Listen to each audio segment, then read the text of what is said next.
नमस्कार मित्रांनो, तर आपण आलेलो आहे या जायकवाडी धरणावर. तर ज्यावेळेस धरण 100% होतं का त्यावेळेस इदोर पाणी येतं. म्हणजे हे ठिकाण असं आहे प्रॉपर लिफ्ट क्रमांक 3 ताजनापूर, हे लिफ्ट आहे पाठीमागं. तर हे सगळ्या परिसरात तिथं पाणी बांगलेलं आहे. म्हणजे हे पाणी आता आपलं धरण आपण पण जायकवाडी धरण महाराष्ट्रात 2 नंबरला आहे. तर हे इतकं मातीचं धरण आहे प्राचीन काळातलं पाणी.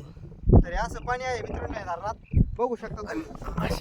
हे मासेमारीचं चप्पू वगैरे मासेमारी बांधवांचं कोळी बांधवांचं कोळी बांधवांचं हे आपलं मच्छीमारीचं सगळं साहित्य आहे त्यांचं. इथं हे चप्पू आपण म्हणतो त्याला होडी ते. आता ज्या त्या भागात वेगवेगळं नाव आहे त्याला, पण आमच्या इकडे याला चप्पू म्हणतात. यांनीच मासेमारी करतात बिळे अशी त्याला धरण्यासाठी यांचे जाळे वगैरे आणि हे आपली लोखंडी बारी.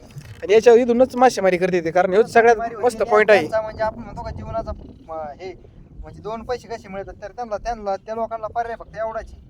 आणि त्या मच्छीमारीवरच ते जीवन जगतात ते लोक. तर धन्यवाद मित्रांनो, लाईक करा, सबस्क्राईब करा, शेअर करा.